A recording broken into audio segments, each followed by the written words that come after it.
जो बात करेंगे हमारे धान के लगाई से रुपाई से और जब तक हमारी कटाई होती है कौन से फर्टिलाइज़र डालने हैं और कितने समय में डालने हैं और डोज़ हमारी कितनी रखनी है और हमारा ज़्यादा से ज़्यादा फुटाव कल्ले का कैसे हो सकता है। कम से कम हमारे कल्ले का फुटाव 50 से 55 किलो तक हो जाना चाहिए। मेरे दोस्तों, जैसे कि आप जब रुपाई करने के लिए जा रहे हैं, धान लगाने के लिए जा रहे हैं, ट्रांसप्लांटिंग करने के लिए, तो मेरे किसान साथियों आपको ध्यान देना है। जैसे कि ट्रांसप्लांटिंग शुरू हो जाती है, धान की लगाई शुरू हो जाती है, तो आपको क्या करना है, सबसे महंग मुद्दा रहता है मेरे किसान भाइयों कि हमारी दूरी कितनी रहनी चाहिए।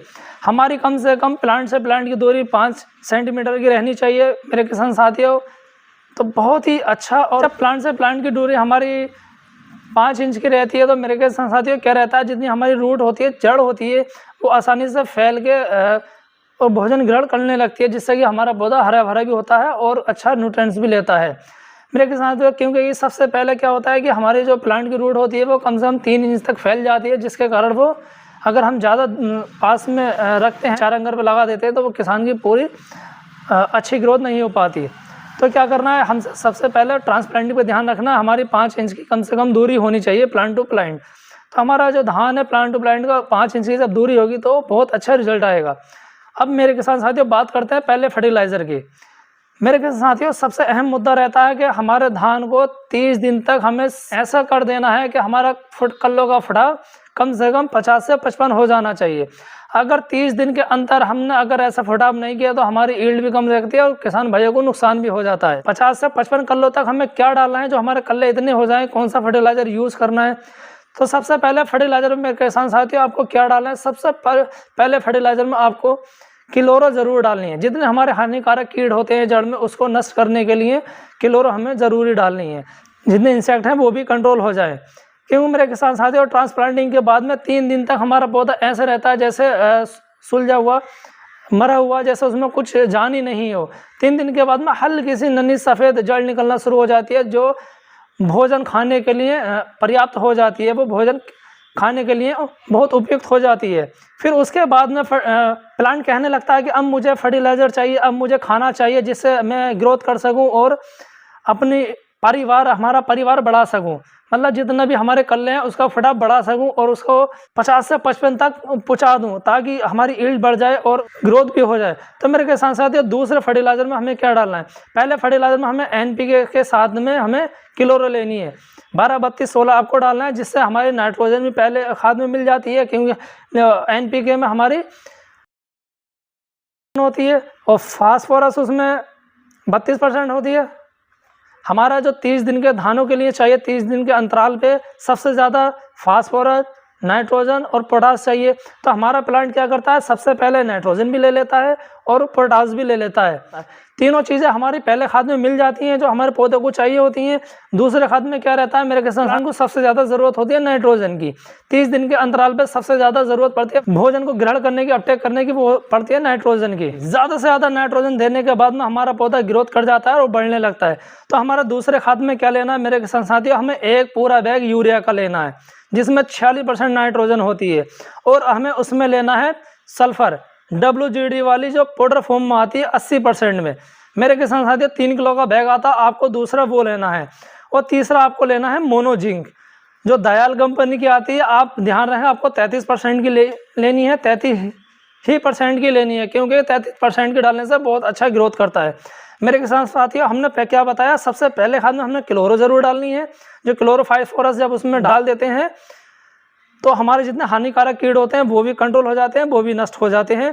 और दूसरे खाद में हमारा जिंक और सल्फर आ जाता है, जो हमारे कल्ले के फुटाव के लिए और हमारा सल्फर की पूर्ति करने के लिए और हमारा जितना पीलापन आता है उसको दूर करने के लिए हमारा जिंक भी कंट्रोल कर जाता है और हमारा कल्ले का फुटाव भी शुरू हो जाता है। तो हमारे खेत को, प्लांट को, जितना हमारे जो प्लांट को ज़रूरत होती है नाइट्रोजन की वो भी भरपूर मिल जाती है।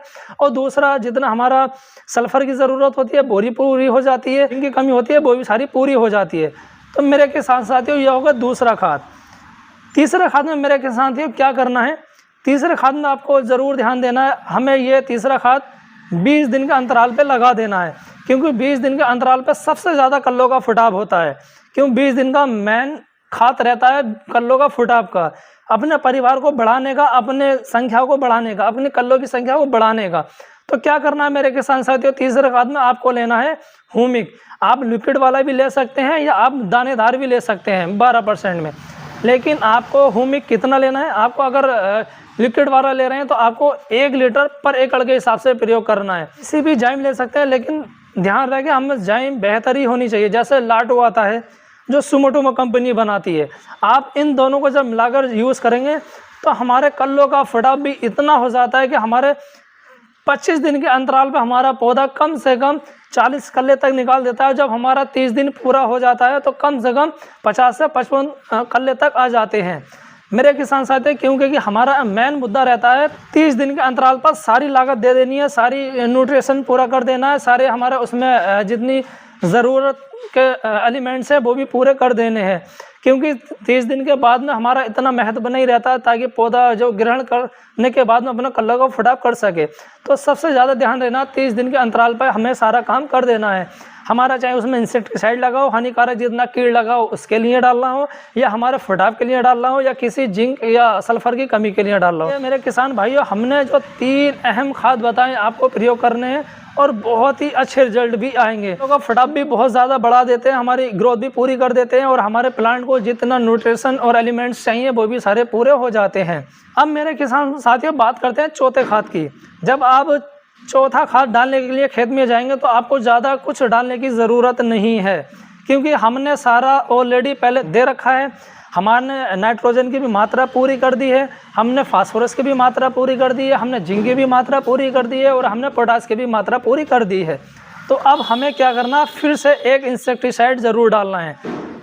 फिर से इंसेक्टिसाइड कौन सा डालेगा मेरे किसान साथियों, या तो आपको कैलडान डालना है या आप कार्टअप किसी भी कंपनी का, लेकिन बेहतर कंपनी का, ध्यान रखें बेहतर कंपनी का, या आपको फटेरा डालना है। ये हैवी टेक्निकल डालना है क्योंकि हमारा 30 दिन के बाद में फिर इल्लियाँ उसमें स्टार्ट हो जाती हैं, सबसे ज़्यादा गोब को खाना शुरू कर देती हैं, जिसके कारण हमारा पौधा भी ग्रोथ नहीं करता है और हमारी जितना ग्रोथ हो जाती है, अगर हमारी उसकी टोब में गोब में सुंडी लग जाती है तो हमारी वो जो बाल निकल कर आती है वो सूखी बाल निकल कर आती है, जिससे हमारे किसान साथियों बहुत बड़ा नुकसान होता है और यील्ड बहुत कम हो जाती है।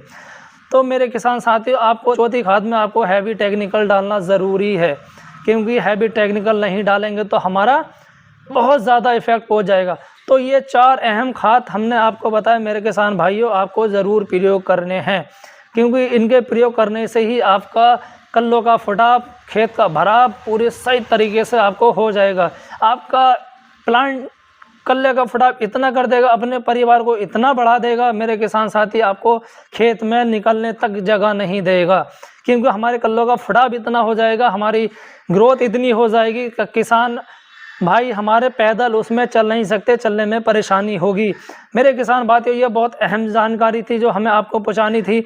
आपको ज़रूर ही डालना है और आपको वीडियो शेयर भी करना है, लाइक भी करना है।